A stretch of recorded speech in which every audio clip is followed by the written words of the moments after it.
Tapi kalau tidak ada respon yang baik, ya pasti kita akan melakukan aksi sebagai wujud daripada aspirasi kita yang tidak didengar oleh pemerintah gitu. Siap aksi mogok gitu. Siap aksi mogok. Jadi... Assalamualaikum warahmatullahi wabarakatuh. Jumpa kembali bersama saya Kang Bowo dalam acara podcast Kabar Nusantara. Kali ini kita bertemu dengan Ketua Organda Bapak Yudi Kumadamang. Alhamdulillah sawalarna.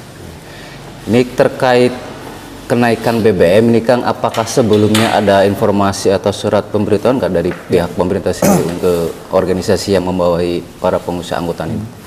Kita sebenarnya bukan pemberitahuan ya, tapi lebih ke clue akan kenaikan. Karena sebelum 1 minggu sebelum kenaikan tarif sebelum Presiden menentukan kenaikan tarif BBM, kita melakukan mukerda di provinsi dan Pertamina sebenarnya sudah memberikan clue bahwa mereka pasti akan menaikkan karena memang mereka menyampaikan data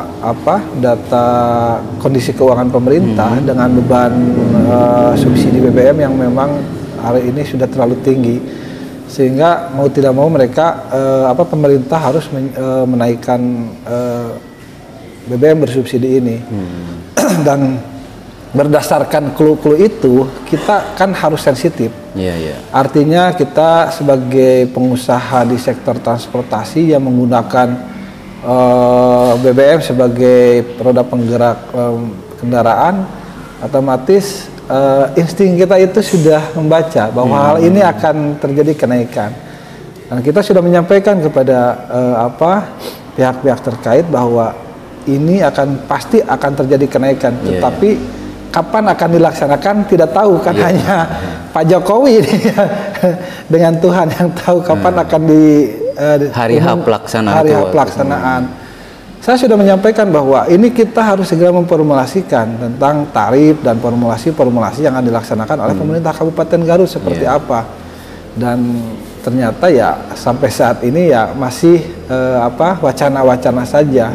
Dan walaupun seperti itu kita mengikuti seperti apa agenda-agenda pasca kenaikan BBM ini. Walaupun ya seperti kita ketahui bahwa kami kemarin melayangkan surat aksi, walaupun akhirnya kami pending dulu karena memang ada beberapa pertimbangan yang yang kita pertimbangkan bahwa ada maslahat mafsadat yang perlu kita timbang-timbang terhadap aksi hari Senin itu.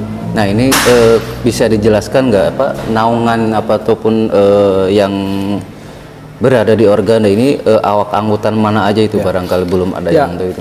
Di Organda itu sesuai di ADRT dan juga di Permenhub bahwa bahkan kan organisasi Organda itu diperkuatnya bukan mungkin satu-satunya organisasi yang penguatannya luar biasa. Kita diperkuat oleh 3 kementerian, Mendagri, Perhubungan, Menteri Kehakiman. 3 kementerian? Ya, terus ke bawahnya kita itu diperkuat dengan Perbub itu masih datanya masih ada. Nah, kita dinyatakan satu-satunya organisasi di angkutan di jalan raya.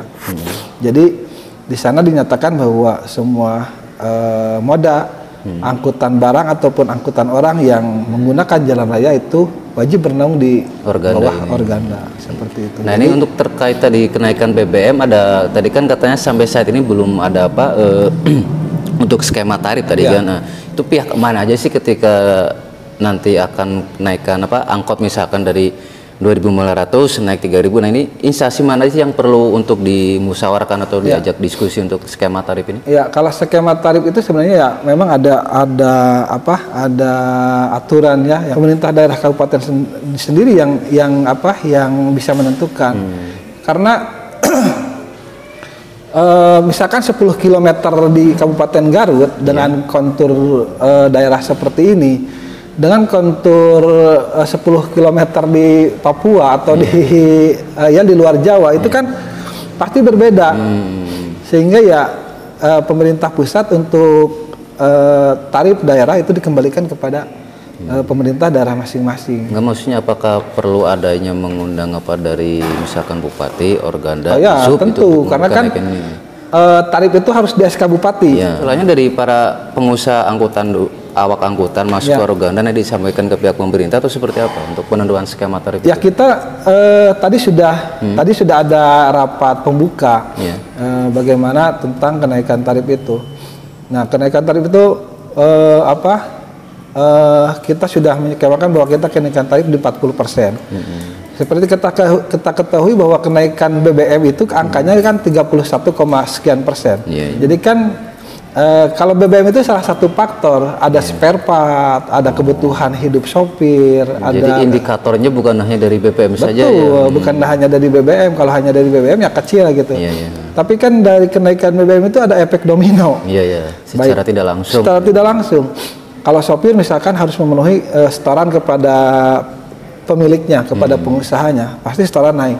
Kenapa pengusaha menaikkan? Karena kan kebutuhan untuk spare part, perawatan lain-lain pasti naik lagi, belum oli dan lain sebagainya. Jadi ada faktor-faktor penunjang yang memang menjadi argumentasi kita bahwa keinginan kita untuk menaikkan tarif itu di angka itu gitu. Adapun nanti ya negosiasinya seperti itu kita lihat saja nanti. Berarti sampai detik ini belum ada keputusan ataupun antara pihak pemerintah sama organisasi untuk menaikkan tarif itu. Baru kita negosiasi saja karena memang sampai saat ini belum ada kabupaten kota manapun yang menentukan. Baru hanya semuanya juga negosiasi dengan tapi pemerintah. Ini kan secara kenyataan ataupun fakta di lapangan kan BBM sudah naik. Iya, dengan adanya kenaikan BBM di lapangan pasti ada dampak terhadap para pengemudi. Tetapi ya kita masih meyakinkan kepada anggota kita bahwa pemerintah melalui Pak Bupati melalui Dinas Perhubungan menyampaikan bahwa di situ nanti akan ada BTT yang akan digulirkan, disalurkan untuk transportasi umum sebagai penyeimbang daripada kenaikan BBM itu. Itu kalau untuk penyaluran BLT sendiri itu awak angkutan itu? Ya, jadi untuk BLT BBM itu kan kita sebagai masyarakat terdampak langsung ya. Jadi pemerintah akan menggulirkan bantuan tersebut. Jadi yang mudah-mudahan segera dapat terrealisasi sehingga teman-teman pengemudi minimal selama kenaikan BBM ini ya mereka sedikit tenang lah dengan ada walaupun ya angkanya tidak begitu besar tapi ya dapat membantu lah saya kira. Kan ada masukan nggak Kang selaku dari ketua organa gitu kan untuk instansi ataupun pemerintah terkait yang ada di Kabupaten Garut karena ketika ketika responnya kurang cepat itu kan secara tidak langsung fakta di lapangan ini kan sudah jelas naik itu kan. Kalau ibaratnya ini skema tarif belum selesai terus dari pihak terkait pun ibaratnya belum atau jadwal tenggang waktu untuk memutuskan skema tarif kan tentunya ini kan dampaknya signifikan juga. Masukannya kan kita sudah masukkan ke dalam surat yang kita layangkan kepada Pak Bupati. Di sana ada beberapa tuntutan yang kita sampaikan kepada beliau dan tuntutan tersebut saya kira tidak mengada-ngada ya karena memang terkait pasca kenaikan BBM. Terus ya kita juga menekankan bagaimana penataan sektor transportasi di Kabupaten Garut yang hari ini kan kayak kemacetan, terus premanisme, pungli, terus taksi ilegal dan sebagainya. Hal-hal yang per hari ini surat sudah dilayangkan ke pemerintah ya? Sudah. Ya itu makanya kenapa kita tidak aksi hari Senin, kita layangkan surat itu. Ya harapannya nanti ada komunikasi yang baik, ada win-win solution. Nah, kalau misalkan memang ada itikat baik kan mereka pasti akan menyampaikan respon yang baik juga.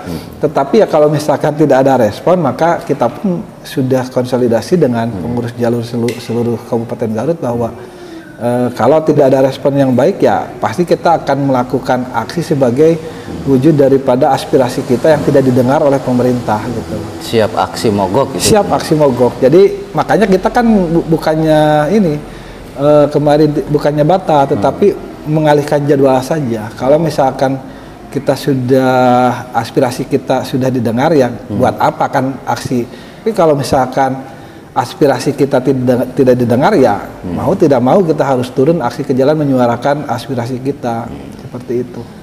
Oke pemirsa, begitulah penjelasan dari Ketua Organda Kang Yudi, atau nuhun atas waktunya. Siap. Salam satu jiwa, satu rasa. Assalamualaikum warahmatullahi wabarakatuh. Waalaikumsalam warahmatullahi wabarakatuh.